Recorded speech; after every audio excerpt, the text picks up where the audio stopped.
Well, hey, welcome back to another Groundswell Assets behind the scenes look with our friends, our partners, vendors, and the associates in the multifamily real estate space that we work with to make sure that all of our deals are coming to fruition and we're benefiting you, our passive investor, to make the best decisions and get the most amount of knowledge out of everything we do. So without further ado, I've got myself again, Benjamin Yeager, I've got Christopher Deal, I've got our friend Patrick Hagen with STRATA Trust here joining us today to give us a brief overview about investing in multifamily syndications using specifically your IRA and self-directing it. So welcome, Patrick. Welcome to our exciting interview. And Patrick, you're the National Director of Business Development for STRATA Trust Company, and you've got 18 years of experience in the self-directed IR space. You're a sought-after expert that educates investors. You also take care of CPAs, attorneys, and financial planners on figuring out what the best path is to do with our alternative IRA investment transactions. So today, really thankful for you to join us and to share your insights on investing in multifamily real estate for people using their IRAs. Yeah, pleasure to be here. Thanks for the invite. I'm looking forward to it. Awesome. Yeah, thanks a lot for joining. So yeah, tell us, exactly how did you get started within the real estate industry, leveraging what you're currently doing? Yes, I've been in self-directed IRAs for about 18 years. Just kind of stumbled into it. I was working in banking and then had a connection with the firm that was doing self-directed IRAs. Actually, I was working as a non-recourse lender for individuals that were buying leveraged real estate with their IRA, and that kind of created the dialogue with the firm that was doing the self-directed IRAs. So they brought me on. I kind of worked in every facet of the industry, from new accounts to transfers, investments, and then kind of found my niche in the business development side, essentially educating and equipping people with information so that they can determine if a self-directed IRA is the right path for them. What we do is provide a service, but we don't really provide any kind of investment recommendations or sell any products. So what I'm providing is accessibility and accountability to a space that, for whatever reason, is still relatively unknown to a lot of individuals. The idea of using a retirement account to invest in alternative assets, non-correlated, non-market type investments, it just kind of flies under the radar. So a lot of what I do alongside business development efforts is just bringing awareness to the fact that you can use your IRA to buy into real estate, to buy into syndications, to buy into alts, and hold that with the same tax benefits that you would have buying traditional investments like stocks and bonds and mutual funds. So I work a lot on the educational side, bringing awareness to it, answering questions, doing these types of things. And then ultimately we service IRA clients that want to self-direct and invest their IRA into things like syndicated real estate offerings and other positions. Gotcha. Okay. So for those of the audience that don't know, right, like I'm sure most of our audience has probably heard of an IRA or a Roth IRA, but just for those people who are maybe just getting started and haven't heard and that you are actively trying to educate, can you just tell us exactly what is a self-directed IRA? Yeah, so self-directed, first off, is more of a descriptive term than a technical term. So I like to say that an IRA is an IRA, whether it's with us invested in alternatives or whether it's with a brokerage firm invested in mutual funds. So the typical IRA client works with a wealth manager, typically through a big box brokerage firm. That wealth manager is going to sell products. It's going to be security and security-related investments. So stocks, bonds, mutual funds, ETFs, et cetera. But you're not going to be able to buy real estate. You're not going to be able to buy into a private placement through that type of firm because that's not the asset class that they're comfortable working with. They don't make any money by selling that type of product, so they're not actively promoting it. And just administratively, it doesn't really fit what they do. So if a client has a desire to invest in something that's not standard outside of the market and they want to do it through their IRA, they'll need a quote-unquote self-directed IRA. And all it really means is that the client is directing the investment. The IRA custodian is taking their direct instruction and facilitating that investment. So we're not selling it. We're not recommending it. We're not putting clients into investments. We're taking direction from the self-directed client, making sure it's a proper documentation, making sure we have proper authorization, that it's not a prohibited transaction. And then we fund the purchase and hold that position for the IRA. So it's more of like if I don't want to dumb it down too much, it's more of like an order taking role than it is an advisory role or a fiduciary role. Because if somebody came to me and asked me what they should do, I don't have an answer. If they come to me and say, I'm looking to take 50,000 from an IRA Vanguard and put it into this multifamily syndicated real estate offering, that's when we can step in and say, here's what we need to get that executed. We'll set up an account, pull over the cash, and execute the purchase. And then as custodian, we hold that investment for the client going forward. Got it. So really, if we're really dumbing it down, your standard IRAs and Roth IRAs would be more of like a done for you type of service where you're going to have very rigid and limited options available to you. Whereas like a self-directed is more of a done with you, right? And it kind of opens up and puts you more in the driver's seat, so to speak, of taking your capital and investing it to where you see fit. That obviously falls within the government guidelines. That's exactly right. The client's in complete control. They're dictating where their retirement funds are going. A lot of my clients, I'd say almost all of my clients, know what they want to do with their retirement money. They need a vehicle by which to do it. So what we're providing is simply the mechanism by where they can self-direct and invest in something they've already pre-identified as something they want to hold, right? So there's an array of different reasons why people may want to do this. Some people are just more tuned into real estate. They're more comfortable with real estate. They're like a tangible asset, something they can see. Some people just want the diversification. They've got all their money in the market and they rode the ups and downs and they want some money out of the market. Real estate is predominantly non-correlated. And so you're buying into something that's not going to go directly with the index and flow with stocks and mutual funds.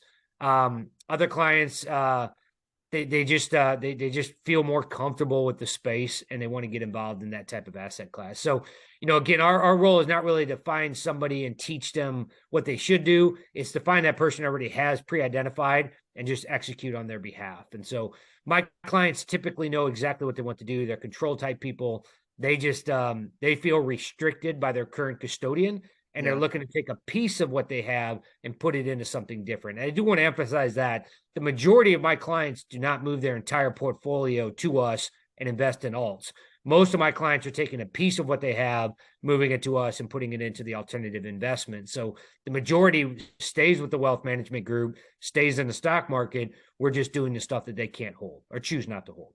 Got it. Okay. Yeah, that makes sense. And obviously you never want your chips all in on one thing, right? So awesome. Well, tell me, so how does investing in multifamily syndication through a self-directed IRA differ from just different traditional investments, options like stocks and bonds and mutual funds? Like what are some of the pros and cons? Yeah, I mean, the biggest pro is just what you alluded to is the non-correlated factor, right? It's not going to flow directly with the Dow Jones. We saw what happened 08, 09, and then we saw what happened even when COVID hit, the quick crash had happened and then the rebound from that. The volatility, everyone's familiar with that. Getting money out of the market where it's not directly tied to the index, I think is something that a lot of people are more open to now than they were 20 years ago. The old strategy of just buy and hold mutual funds and bonds, stocks, et cetera. I think people are looking and they have an appetite for something different. A lot of them are somewhat familiar with the asset class because they've invested in it personally, but they've never utilized the tax benefits of putting it inside of an IRA. So a lot of my clients are very familiar with buying into syndicated real estate offerings, but they just haven't actually used their IRA or old 401k to do that type of investment. So I think diversification is key. Alternative investments, non-correlated, that's all important stuff. But the mechanics of it are different as well. If you think of buying a mutual fund or a stock, you call your broker, they sell you the product, they click the mouse, they buy the stock or they buy the mutual fund. Buying into a real estate investment has a different feel to it. There's a subscription agreement. We have what's called an investment direction form. The client's typically going to have to move money from where it is now over to us. So part of what we do is help educate and coach people on how that process works. It is fundamentally quite simple. What we do is not challenging, but it is different. And because it's different, people I find like to get a hold of someone and kind of walk them through it, give them that hand-holding white glove type service where they can say, okay, what are the actual steps involved with taking that money from an IRA over here, moving it to someone like you, and then putting into this type of investment. And then we explain it in clear terms and give the client the ability to move forward if they so choose. Okay, got it. Now, what would you say are some of those key benefits that somebody's going to get aside from just like diversifying their asset classes in their portfolios? What are some benefits that investors enjoy when using a self-directed IRA to invest in this type of space? Well, the tax benefits are kind of implied in the fact that it's an IRA that owns the investment. So if you buy into a syndicated real estate offering and it performs well, all of that gain in an IRA is going to be tax deferred. If you invest through a Roth IRA, that gain can be thought of as just tax free because a Roth is a completely tax exempt entity. Assuming you wait till retirement age to take the money out, you're eliminating the tax burden altogether. So it's one of the rare opportunities to buy and hold investments in real estate and real estate related assets without paying capital gains, without paying taxes on the gain. So that's one of the benefits of any IRA investment, stocks or real estate. The difference here with the self-directed IRAs, you can get inside that asset class using that retirement account with all the same tax benefits. And, real estate, depending on the fund, and again, we don't analyze rate of return or anything like that, but I have seen clients invest and do really well with their retirement account, investing in alternatives like real estate and other alternative assets. So sometimes it's, higher reward potential than just the simple buy and hold in the market. The slow and steady growth over time, stocks and bonds, diversifying within the market, it is going to grow because the market tends to go up. But if you want to get into something that maybe has a more aggressive path, sometimes real estate assets can do that. Well, yeah, and especially considering, part of your return is almost directly correlated to inflation. It's like inflation goes up, values of your properties go up, right? So that's a win. So am I right to assume that with a self-directed, you can have a Roth or a non-Roth self-directed? Yeah, any type of IRA can be self-directed. So traditional, Roth, SEP, and simple, those are the four key types of IRAs. And all of them can be self-directed and put into real estate or real estate related assets. So Roth IRA is definitely an option. In the past, not everybody qualified for a Roth IRA, but a few years back, they lifted the income limit for Roth conversions. And a lot of high net worth individuals that never had the option to do a Roth IRA took what's called a conversion and they flipped it from a pre-tax IRA to an after-tax Roth. And then they get the benefits of that tax-free Roth growth going forward. So what used to be relatively hard to get into is now somewhat easier to get into. Obviously, the client's going to talk to their CPA and their tax advisor to figure out if a Roth is the right fit, if a conversion's the right plan. But if they do that, you're talking about buying and holding a real estate asset and essentially eliminating the tax burden altogether, which is pretty key. Nice. That's awesome. Yeah, well, we sure do appreciate that the fact that we're bringing it from what was something that was only available to ultra high net worth individuals, bringing this down to the average ordinary everyday investor that's looking for these opportunities. The same thing we try to do with multifamily syndication. It used to be something that was this elusive, only available to ultra high net worth individuals behind closed doors, handshakes, could get in on these big apartment complexes. And it's great that we can work with companies like yours to bridge the gap to get people in there. So maybe for somebody that is say I've got an IRA, my parents maybe set it up for me, or I've got this, I have this is I know it's kind of a scary process, it's this new thing. As somebody that's never done it before, can you kind of maybe just high level walk us through the steps of what it looks like from inception to close to invest in one of our syndications? Yeah, it's basically a 3-step process. So other than obviously having a dialogue with somebody explaining, learning about how it works and talking through it and deciding if it's a good fit, talk to your advisor, talk to your CPA, talk to people that you want to bounce the idea off of. But once you commit to doing it, it's essentially 3 steps. You set up an account with a self-directed IRA custodian. So someone like us that can set it up, that can hold this type of asset. That's typically an online app. Our app takes about 4 or 5 minutes for the client to fill out. They have an account with our firm. Second step is to get the money from where it is now over to that account. So if it's coming from an IRA, it's going to be considered a direct IRA to IRA transfer. If it's coming out of a qualified plan like an old 401k, it's going to be a direct rollover. But in any event, it's moving money from company A to company B. Chances are the current provider is not going to want to hold this type of asset, so the money has to go from them to us so that we can then execute the investment into the syndicated real estate deal. The third step really mimics the same process of what that client would do if they made a regular investment in their own personal name. They'd fill out and sign a subscription agreement or whatever other document you have that you have the investor fill out. The difference being the individual retirement account is going to be listed as the investor. So in our case, it would be STRATA Trust Company for the benefit of John Doe IRA is the subscriber on your document. Client sends a copy of that to us with an investment direction form. We review it, make sure it looks good. We sign the docs and wire the money to the purchase. And then at that point, the investment is held inside of the IRA, just like a stock or a mutual fund would be held inside of an IRA. Standard tax-deferred growth is going to be applicable, and we get the return. It comes back to the IRA. If there's a liquidation event at some point, the money comes back to the IRA. But it is the individual retirement account or the Roth IRA that actually owns that investment with you.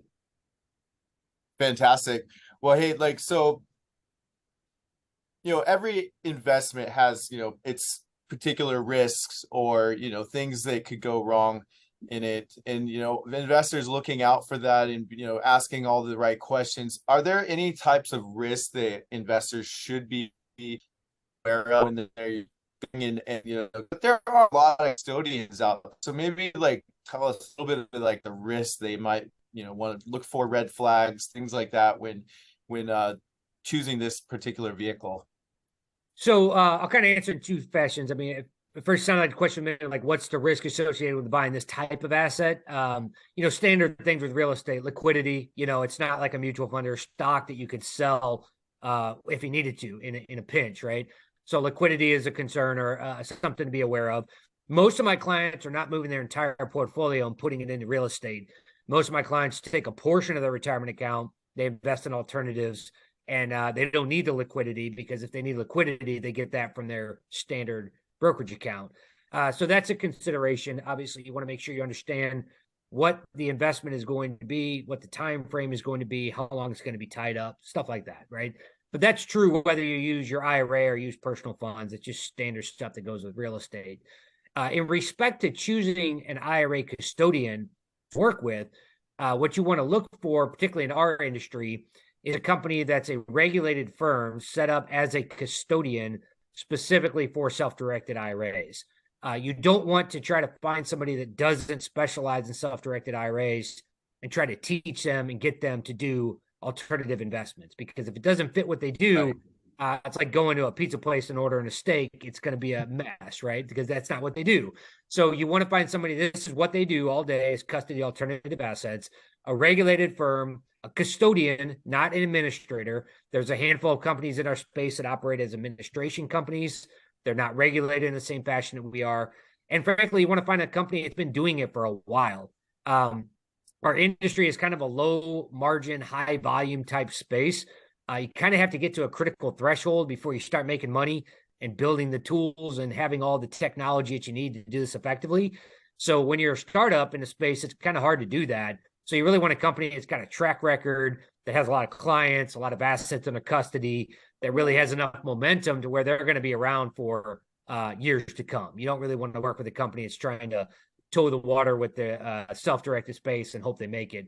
Now, that said, there's some big box companies in our space that do a good job, but they can be a little hard to work with. Their hold times are longer and their turn times are slower because they just have way too many clients to get around to it. So kind of finding a company that's big enough to be viable, regulated, reputable in the space, but still small enough to be accessible and reachable is kind of right, in my opinion. So big enough to be a player in the space, but small enough to still get a hold of. That's great. So what is the actual difference between a custodian and an administrator? It's just from a regulatory perspective. I mean, the industry has now drifted to where most of the companies in the self-directed space have taken a step to become custodians if they weren't already. And that was pressure from the regulatory agencies that said, look, you can't be a record keeper on behalf of self-directed IRAs without being a custodian or without being directly affiliated with the company that is the custodian, because you can't just have an agreement that you're doing paper pushing on behalf of some unnamed custodian somewhere else, right? You have to be the shop that actually provides a custodianship for these accounts, because if we're going to regulate you as such, you need to actually be equipped to do that type of service. So it's become less of an issue. 5-10 years ago, about half the industry was administrators, half were custodians. In today's world, most of us are now custodians because the regulators have pushed us to that point. So a custodian is a trust company, a bank, or somebody affiliated with a trust company or a bank. As such, they're regulated as a financial institution. As Strata Trust, we're regulated as a trust company.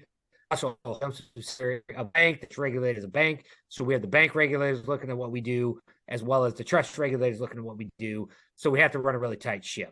An administration company doesn't necessarily have all those eyes on what they do. So you just don't quite have those safeguards in place, and that could be somewhat problematic. Gotcha. And so you mentioned the fiduciary. What is the difference also of being a fiduciary or not being a fiduciary? Yeah, so nobody that is in the self-directed space would ever wear the hat of a fiduciary. A fiduciary is somebody that is making financial and investment decisions on behalf of their client.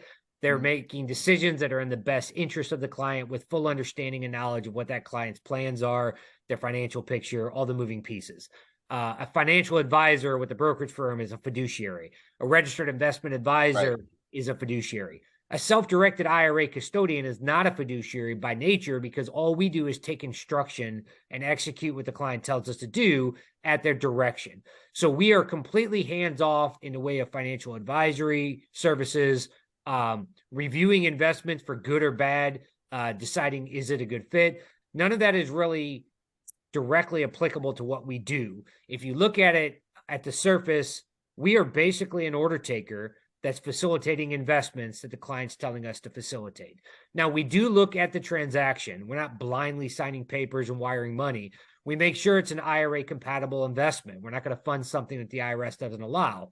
We make sure to the best of our ability with the questions that we ask the client that there are no direct prohibited transactions. And by that, I mean you can't buy, sell, exchange, or lease something that you currently own to your retirement account. If we see something like that, we'll pump the brakes.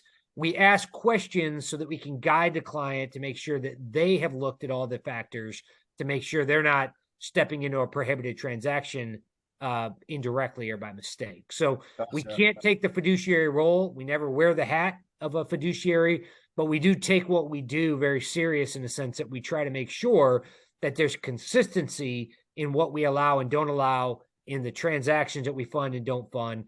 When we're regulated, the administrator, the folks that regulate us want to see that we're doing essentially the same thing, that there's a system of operating for these types of alternative investments. And we're just not willy-nilly wiring cash. So there is going to be a string of questions that we ask the investor. And most of our clients are very open to that. If they ever ask, like, why are you asking? It's to the interest of the client that we're asking the question. We don't want the client to indirectly do something they're not allowed to do because unwinding a prohibited transaction is a very tedious, painful process. So if we can ask a few questions on the front end, alleviate those issues before the client does the deal, we can make sure that, that they're in good shape when we fund. Got it. Okay. So it sounds like you guys more so engineer the widget, whereas like a financial advisor is telling the person which widgets they should actually be engineering in the first place. That's right. We're more of a facilitator, right? So the client picks the widget. This is exactly what I want to do right here is get into this widget. And I need a vehicle by which to do it because my advisory firm, being a big box brokerage firm, they do other widgets, but they don't do this widget. So we want to get into this widget. I need your service to get that executed. So that's a good way to put it. But yes, is the widget going to outperform other widgets? We have no idea, right? Because we're not a fiduciary. We're not an advisory firm. We don't take on that responsibility. I've seen my clients make good investments. I've seen my clients, unfortunately, do not so good investments, but it's always at the client's direction. So we tell people, you are the self in the self-directed IRA. You're controlling everything that's taking place. We are going to execute that at your direct order and then hold that position for you going forward. Nice. Man, you brought the widgets back. I thought the widget spinners were gone and you brought them back. We're spinning widgets again. I love it. Well, while we're on the subject of widgets, how many widgets under management or assets under management are you at right now with your company? So our firm we're kind of a mid-range self-directed IRA custodian. We just went over $4 billion in assets under custody. So that's I don't know the exact number of clients that we have right now, but $4 billion in assets under custody. Those assets are real estate, syndicated real estate offerings, venture capital funds, private stock, precious metals, direct real estate investments, and a few other things that have trickled in. But most of our clients, again, came to us with the investment in mind. They directed us to facilitate and hold it. But when you add it all up, it's just over $4 billion in assets under custody. So That's mid-range type billion, company in our space. billions with a B, right? With a B, yes, sir. B, and that's To mid-range. put that in perspective, the biggest company in our space, if I had to speculate, is somewhere around probably 15 billion in assets under custody for alternative assets. There's a few out there, maybe 12, 10 billion. Those were the companies that got in the space very early, that have been doing this for a long time. They've grown to that level. There's a whole lot of companies that have kind of tossed their hat in the ring in the last 5-7 years or so that are somewhere between $500,000 to $1 billion in assets under custody. When I started with STRATA Trust, we were at about 2 billion. We've now grown to 4. Part of that is bringing new investment sponsors, bringing new clients. Part of it is the asset classes. Some of them just grown in value. So when you add it all up, it's 4 billion in assets under custody. And, again, that's not our assets. It's the client assets that we're just record keeping and administrating on behalf of.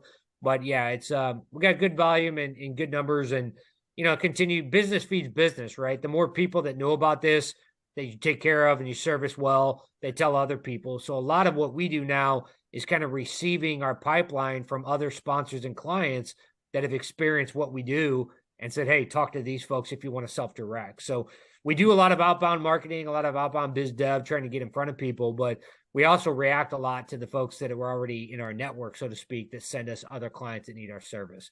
Because at the end of the day, it is a need-based transactional service. We don't really have a product to sell other than the service of self-directed retirement plans. And that's 100% a need-based product. There has to be a desire to hold something that requires a self-directed IRA before that client signs up with us and moves forward. Got it. Okay. So it sounds like, people that you guys are managing assets for have had, quite a bit of success. So do you have any examples of successful multifamily syndication investments that, were made through self-directed IRAs that you'd be able to share with us? No, not really. Not that I'd be able to share for two reasons. One is I don't want to ever paint the picture of, look what client A did, because client A self-directed a retirement account, right? I can't tell you what they did so you can duplicate it, because that's their direction. The other side of it is, if I'm perfectly honest, we don't necessarily track rate of return because it's not really relevant to what we do. When I sit down with my personal financial advisor, he talks about what we did over the last 12 months and what our 5-year plans are and all that. That's where our fiduciary is going to step up and shine. A self-directed custodian is taking instruction and reacting. It's not that we care about the rate of return. We hope our clients do well, but because we're not selling the product that they're going into, we're not as focused on that. So I don't really have any success stories. I've seen clients do very well, but I can't really pinpoint what they're doing in their self-directed IRA that resulted in that rate of return that was superior to what they could do in the market, because again, it was all at their direction. So we don't take the credit when a client does well. The client gets all the credit because the client self-directed and controlled their own destiny. We just saw what they did and kind of lived vicariously through what they directed. Yeah, and so I think that's a really good point, and I was hoping that was the answer you were gonna share, right? Because everything you've been saying this whole time is like, yeah, that's not what we do. That's not what we do. So I appreciate that, and I think the viewers would appreciate that and understanding. So what is it that makes somebody want to use you guys versus somebody else, right? Because, what it sounds like is, and we'll use ship captaining because, Ben is a ship captain, right? So he captains the ship, so to speak. What is the difference between using a company like Strata versus any other, custodian that can do what you do? And why would somebody want to leverage you guys in order to invest their assets? Yeah, a couple things. I mean, one is our senior management team has been in this space, some of them going back 35 years. So we've got just a depth of knowledge that in our industry, experience really takes, you get a lot out of experience. You don't know what you don't know in our space until you've experienced it. So there's no playbook, there's no manual for self-directed IRAs. You can read websites, you can look at it at a high level, but you really don't understand the nuances until you get in there and do it. And so I think experience is incredibly important. And we just have a ton of experience. I think it's over 150 years combined experience at STRATA Trust. We have reached a critical threshold of being at, over $1 billion in assets, which I think is a kind of a key mark, a key indicator in our space. Have you got to that point to where you're big enough to be a viable contender in a space? At $4 billion in assets, we certainly cross that mark. But I'd also say that we're big enough to be viable, but small enough to be accessible and accountable to individuals and investment sponsors that we work with. If I was to kind of hone in on what I think my referral partners that send clients to our firm would say, it's that we're accessible, accountable, and competent. We can be reached because we're accessible. We have relationship managers that are designed to specifically work with relationships that are key to our organization, that we have, key people that we go to say, this is your point of contact if you have something for you or your client. I think sponsors like that, clients like that. That creates a level of accountability because if you kind of know who your go-to is, it's a lot easier to get things done. If you're just dialing in a toll-free number and you don't really know who to work with, it can be a little compartmentalized, different people on different days doing different things. So you can get tossed around a little bit. We try to eliminate as much of that as possible, particularly with investment sponsors we have a history with, by going to the relationship manager and saying, here, you can work with this designated person, and they can kind of shepherd you through this process because we know, based on what you've told us, what you're trying to do, we're just going to tee it up to get it done. And then, just I would say experience breeds a lot of just competence in our space. Some of the companies in our space are managed and run by people that really don't come from the self-directed IRA industry. So you kind of stumble through the first couple of years. I know as somebody that started in the space when I was 23, 24 years old, you get into it, you think you know everything, and about a year later, you realize there's stuff you don't know. Then 5 years later, you realize there's stuff that you still don't know. And so it's not until you really get in there, boots on the ground, that you start feeling like you're pretty adept at all the different facets and the nuances of what we do. And then somebody will bring up a question, and then you have to go back to the code or go back to the court cases or the private letter rulings. You talk to compliance, you talk to the regulators.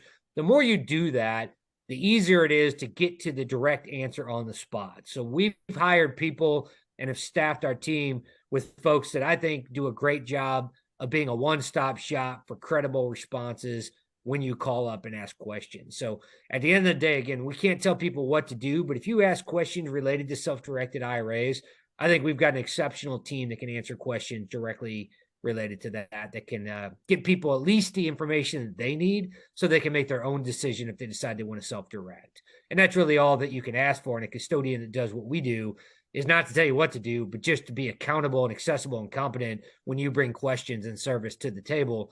Can you get it done? Can you get it done effectively? Can you get it done the right way? And that's really what I think we do pretty well.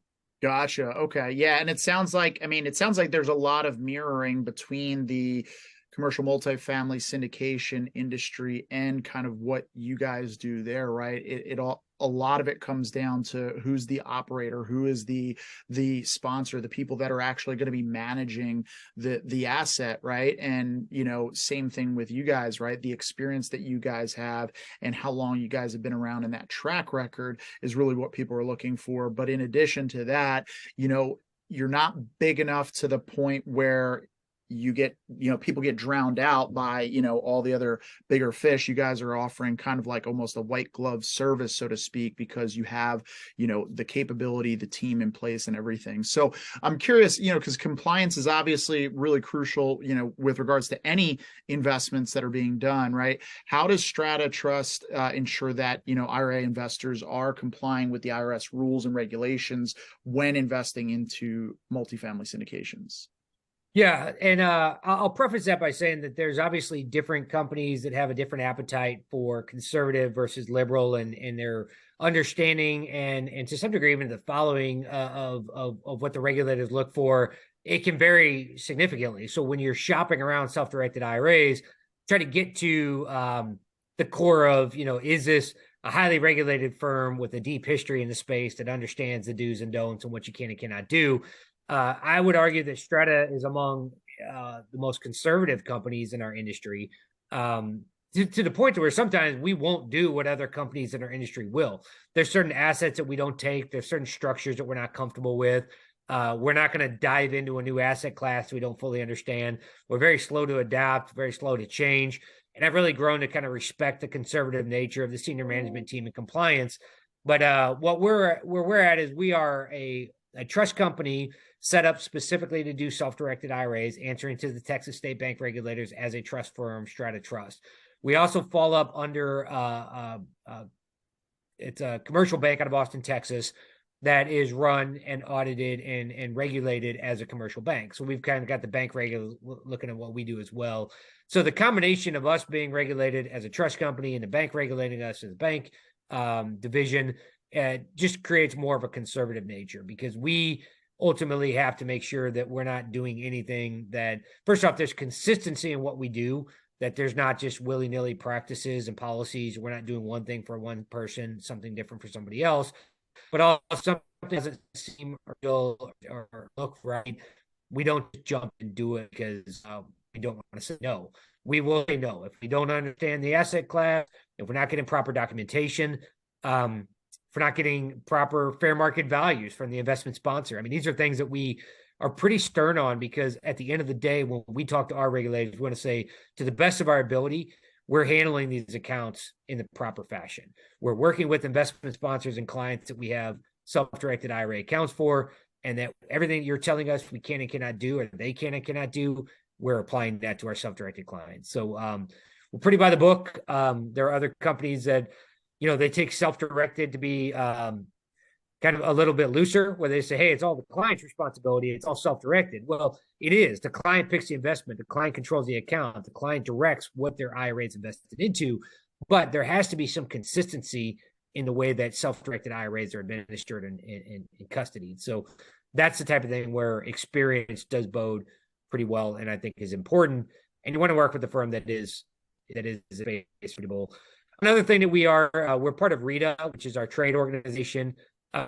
Most of the big companies in our space have signed on with RITA as well. The point of RITA, the purpose of RITA, is to create consistency in the industry, so that there's not 50 different companies doing 50 different things, but there's some cohesion and some consistency in our space, so that when you look at it from a 20,000-foot view, most of the companies are going to do essentially the same thing. Now, I would argue that some of them are easier to work with, others are more challenging to work with. Some have long hold times, some have more accessibility. But the 3-step process of setting up an account, funding the account, facilitating the investment should look relatively similar with any regulated firm in our industry. As a company doing completely different, an outlier, that would cause concern in my mind. We want to be somewhat consistent with our peers, and our peers should be somewhat consistent with us. So I don't like to badmouth our competitors. I'm hoping all of our competitors are doing well and growing, because as the tide rises, we're all going to rise with it. So my goal, my hope, is that we get enough awareness out there that 5-10 years from now, alts are so common that people are relatively comfortable with it. So, they've got stocks, they have mutual funds, they have ETFs, and they've got a certain amount invested in alts, syndicated real estate, startup companies, venture capital, that type of thing. We want it to be almost common. And the more awareness we bring to the table, the better that likely it's going to be. Yeah, absolutely. And eventually, hopefully we'll stop even referring to them as alts, because it'll just be standards, right? It'll just be another bucket, right? Exactly. Look at ETFs. I mean, ETFs were relatively exotic a few years back, right? Nobody had ETFs, and now everybody has ETFs. A long time ago, mutual funds were a new wave thing, and now everybody has mutual funds. So hopefully, the asset class just becomes a part of it. And one thing that's exciting is a lot of registered investment advisors, the fee-only crowd that doesn't really necessarily sell commission-based product. A lot of them now are pushing alts. They'll say 5% or 10% should really be allocated towards this asset class, because you want diversification. You want a different type of bucket. And so it is picking up speed and it is becoming more popular. But still, I mean, if you look at the retirement space as a whole, the majority of the assets are still in the market. So as that starts to transition a little bit into alts, that's going to bode well for you and bode well for us. Nice. Okay, awesome. Now, one of the things you had mentioned was, like certain companies are more liberal and certain companies like yourselves are a little bit more conservative. Would you say then that, there might be some things that somebody comes to you and says, hey, I'd really like to do this, and you guys might turn that away or turn that down, and it may not necessarily be because you can't do it or you're not legally allowed to do it. It just might be something that's not kind of like in the wheelhouse that you guys focus on. Or would it more so be that like, hey, we're only going to turn down things that like we know, or it's like you're not really allowed to do. Yeah. So any custodian of salt should turn down those things that you're definitely not allowed to do, right? A clear prohibited transaction should never be funded, regardless of how liberal the firm is that does self-directed IRAs. But to answer your direct question, there are institutional limitations that we do place. There are certain things that we don't feel comfortable with. We're not going to fund a Belize corporation that we have no, that has no ties to the U.S., right?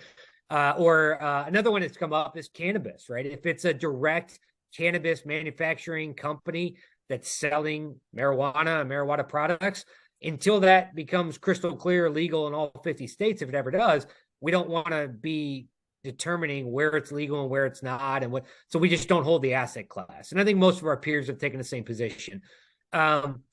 We don't hold unsecured promissory notes. That's an institutional restriction that Strata has. We don't want to do, if it's John lending money, 100,000 to Tim on a promise to repay with no collateral behind the debt, that's technically a legally permissible investment for an IRA to take part in, but we don't feel comfortable doing it. Reason being, a lot of the fraud in the industry over the last 30, 40 years has happened in that type of product. And so it's just an asset class that we're not comfortable with. So there are certain things that institutionally we don't want to hold.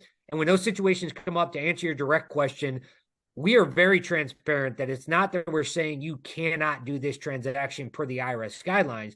We're saying that we don't feel comfortable facilitating that investment. So if you so choose to do it, you'll have to find another firm that is comfortable to do it. So there are definitely companies that will pick up some of those investments. There's a few others that I'm not thinking of that maybe we don't really want to fool with, that other companies would jump at. Crypto, we don't hold direct investments in crypto. It's not that we're anti-crypto. We just don't feel comfortable providing the record keeping and administration for that asset class at this time.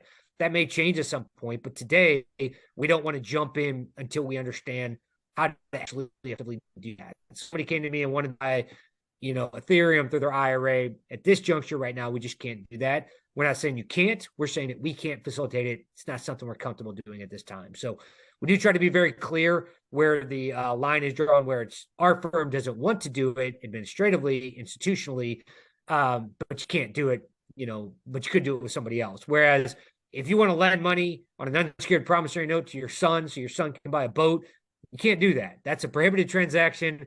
It doesn't matter who the custodian is. It's an absolute no-go, and the IRS is very clear on that. So that scenario, hopefully any company in our industry would hit the brakes and say, we can't fund that transaction. It's not the firm that doesn't want to do it. It's the fact that from a regulatory perspective, it's not allowed. Yeah, no, I think, a lot of people would appreciate that honesty and that integrity, in you guys saying, hey, look, you can do it, just not here, and here's why we don't feel comfortable with it. I think that's really great, because there's a lot of people out there that, they're just going to look at, hey, it's going to bring money in, so let's take this deal down, right? Whatever that looks like. So I think that's awesome. So we would much rather turn a client away than do something that we're not comfortable with, or do something that's on the fringe. I mean, sometimes there's transactions that are not directly prohibited transactions, but they're very much in the gray between what's right and what's wrong. And you're talking about IRS code that was drafted in the mid 70s, right? So you're not going to be able to take that code and apply it 100% crystal clear to every situation. Some of it's black and white and very transparent. Sometimes it's a little more gray. And when it's gray, we will default to the client's CPA or attorney, outside counsel, to make that determination.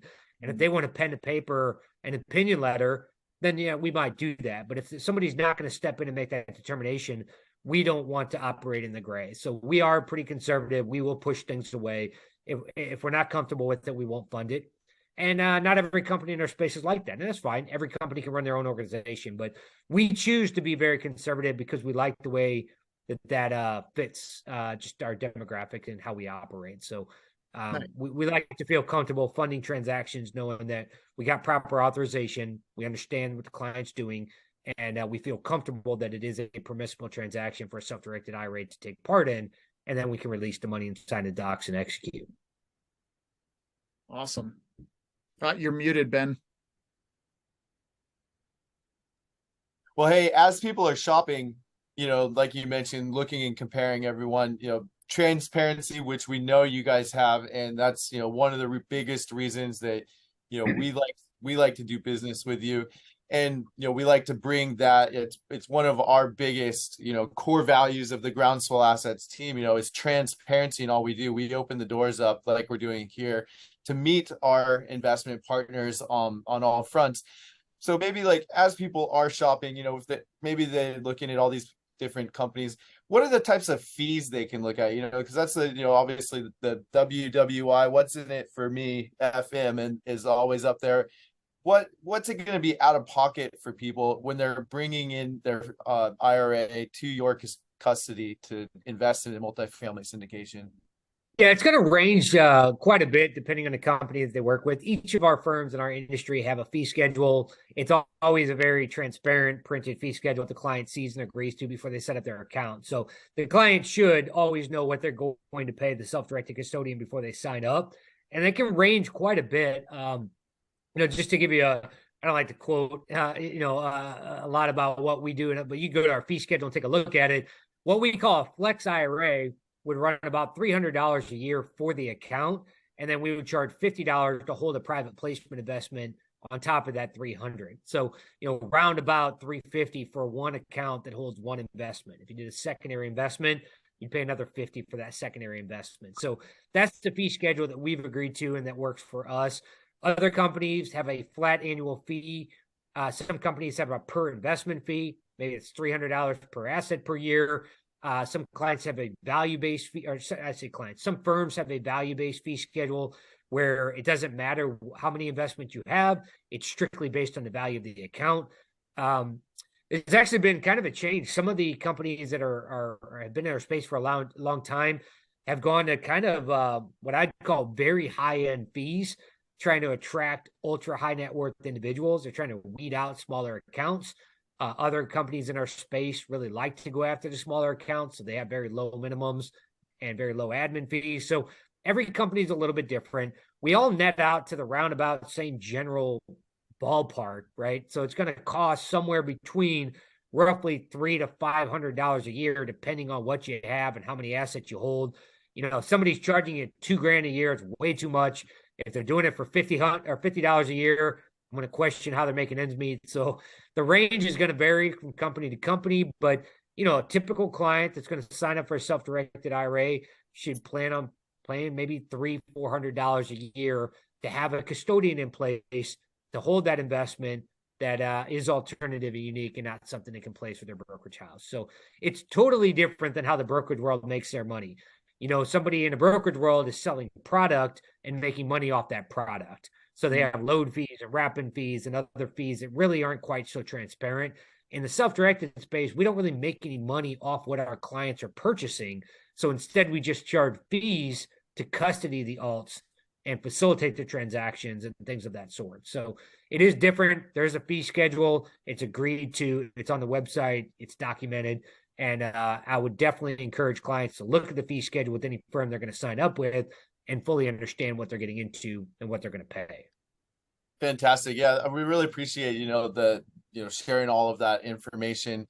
And I think that pretty much wraps it up. I thought we really got deep down into what it is like on all levels of the self-directed IRA. Is there anything that I didn't ask throughout this interview that you think that we should have covered? Yeah, I like to touch on the time frame because a lot of times people, I get a lot of people that wait, and then hurry up, right? So it does take time to move money around from one IRA to another, and it can take anywhere from 5 days to 2 weeks, depending on who's releasing that money. So in a 3-step process, you set up an IRA, you transfer in the cash, you direct the investment. Step 1 and step 3 are relatively quick. Step 2 can take some time. And unfortunately, the self-directed custodian and even the client to some degree don't control that time frame. It's the rescinding custodian that controls how long they take. So if you're talking about a big firm with an outgoing transfer department that has a standard 4 to 6 day turn, in real time business days, that could be a week and a half to 2 weeks. So if somebody thinks they want to self-direct and they're trying to close in 2 weeks, they want to get the ball rolling. They want to get that in process. You know, I had somebody emailed me today, so we're really trying to close on Friday. Like, it's Wednesday afternoon and we don't have your cash. I can't tell you that we can do that. Now, if you have a brokerage firm or an advisory firm that you can work closely with and you can get us the documents, it's administratively feasible to do it by Friday, but we can't control that. We can't send money that we don't have. So part of the planning process is, how long does it take to open the account? But more importantly, how long to fund the account? That's the step that takes time and that people need to be aware of.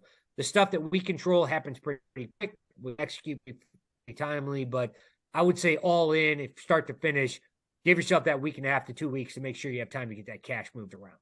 Yeah, definitely. You know, and I'm glad you brought that up because with syndications, right, we do have a ticking time bomb more or less till, you know, due day, where we got to have funds all in and to step up to the closing table and close. So, you know, that is I think quite possibly could be one of the most important things you said of all of this, is because, you know, if you see an investment, you're looking at it, gosh, I really like this one, I think I'm going to use my IRA.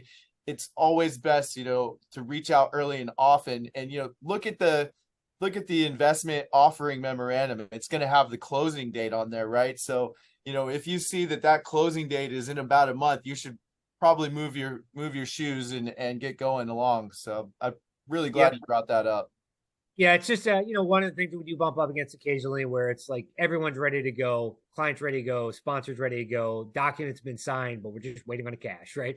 So we can only do what we can do. We do try to aggressively track these transfers, and we do have systems in place to make sure that we're sending paperwork to the right place. You know, we don't want to just throw out a transfer and hope the money comes over. We track it pretty closely, but at the end of the day, if you're moving from a big box firm like Schwab or Fidelity, their clearing agency is going to have their own time frame.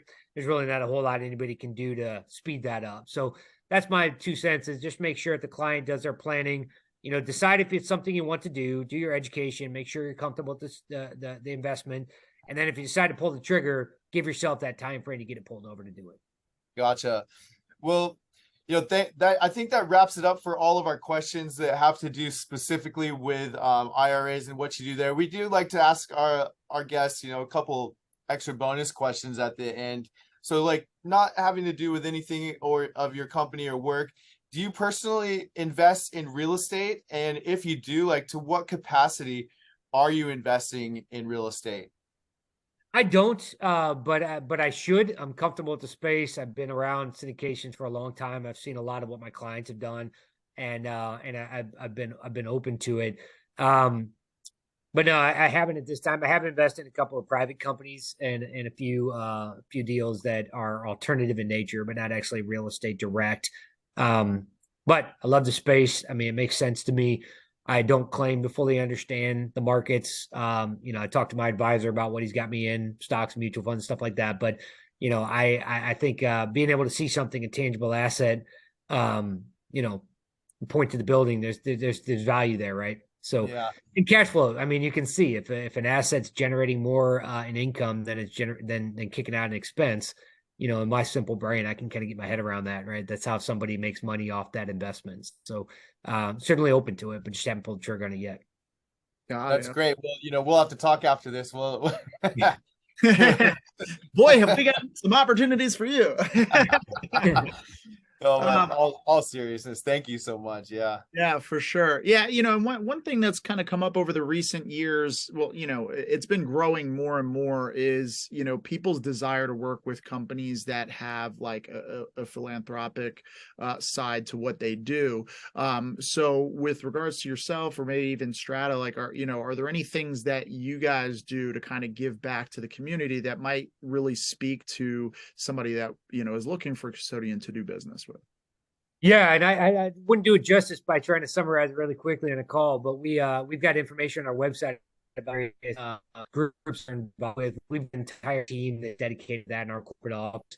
And I mean, I'm not in the corporate office, but I see the stuff on social, and it seems like once a week they're out doing something with shovels in their hands, or, you know, packing up food or donating food or helping something. Our Waco, Texas office, where most of our staff is located, and they're extremely vibrant down there in the Texas community. We've got a branch in Austin that does all kinds of stuff. The bank that we're a part of as well is super active in the Austin community. So again, I don't know that I could summarize it in a 30-second shot, but extremely active. We do take it very serious, and we are trying to give back. I mean, we're extremely blessed and very fortunate. We love the space we operate in.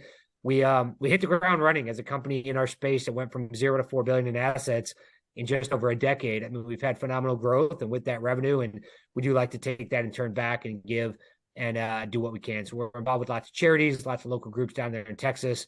I've got what I've got locally, but it's just, what me and my wife are involved in here in Raleigh. But certainly love to give first. Awesome. Yeah, we have a passion for that as well. We're, one of our business partners, Christian, is adopted. I just adopted a daughter, and we're looking to give back more in that space and help adoptive families to be able to, afford adoption, because it's like crazy expensive. I've learned. That's something. I'm glad you're doing that, just on a personal level. My wife and I have been fortunate on a kid, but for a while we couldn't. And we looked into adoption, and I was just stunned when two loving people want to have a child and have all the right motivations, but don't have the checkbook to do it. I was just stunned, like, there's got to be someone out there that can fill that gap. And they all say the same thing. Well, these organizations, they all got to hire the attorneys and keep the lights on and everything. But it was really frustrating, because it was like my heart was there. I wanted the child for all the right reasons, but I couldn't actually make it happen because I couldn't pay for the costs associated with adopting. So, kudos to you for doing that. I mean, bridging that gap. There's so many kids need the parents, and there's so many loving parents that want the kids. And it just seems like if you can just facilitate and get them in the right place, that's a worthwhile cause. So thank you for that. That's fantastic. Yeah, totally, man. It's been a blessing to us. I mean, this little girl's changed our lives for sure. So, yeah, so super excited. But yeah, man. Well, we really appreciate you, coming on. And Ben, anything else before we pop off? No, thank you so much, Patrick. We really do appreciate it. And I know everybody out there, all of our investor network really appreciates, getting a behind the scenes look at what we're doing on the phones, who we're talking to, and just getting a better glimpse into our world of what we're doing to make it all happen. There's a lot of moving parts behind the scenes to bring one of these very sophisticated investment vehicles, like a syndication, forward to someone, just to simply, click a couple buttons on the computer, wire some funds, and kick back and watch the money flow in. So it's always a pleasure to have, all of the very, astute individuals that work that make these complicated processes easy for our investment partners. So thank you so much. Yeah, no, I enjoy it. I mean, I like the space I work in. And again, kind of stumbled into it backward, but I've done it now long enough that I love sharing the experience. And like I said, experience, you don't know what you don't know until it comes up. So if my learning curve can be beneficial to anybody else, I'm always happy to share. So I appreciate you inviting me to the call. And if anybody else has questions, if you guys have questions anytime, feel free to reach out, whether I'm working with a client or not. I like to share the diversity and operations and effort, hopefully, to bring awareness to what we do and how the industry works. Awesome. What's the best way that they could get in touch with you? So StrataTrust.com is our website. We've got a resource center. If they want to check out self-directed IRAs, go to StrataTrust.com. They can call me directly. I'm listed on the site. They can go click on business development and see my contact information.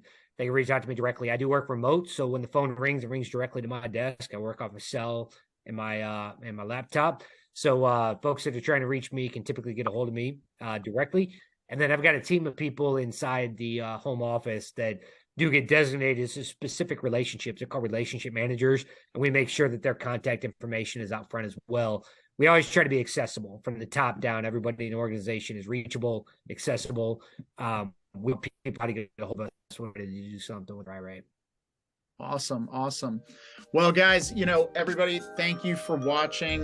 This is our interview with Patrick Hagen of STRATA Trust Company. We appreciate you guys watching. Stay tuned. If you like content like this and you want to see more interviews with experts in the industry and just learn about how you can take your multifamily real estate investing to the next level, stay tuned. Keep watching. If you're on YouTube, click the link, click the like button, subscribe, click the notification bell, and we'll be putting out more content like this. And put in the comments below any other experts in the industry that you would like to see us interview and discuss some of these topics with. So again, Patrick, appreciate you coming on, and we'll look forward to working with you soon in the future. Yeah, appreciate you guys. Thank you so much for the time. I enjoyed it. You're welcome, Patrick. We'll see you next time. Aloha. We'll talk soon. All right. Take care. Thank you.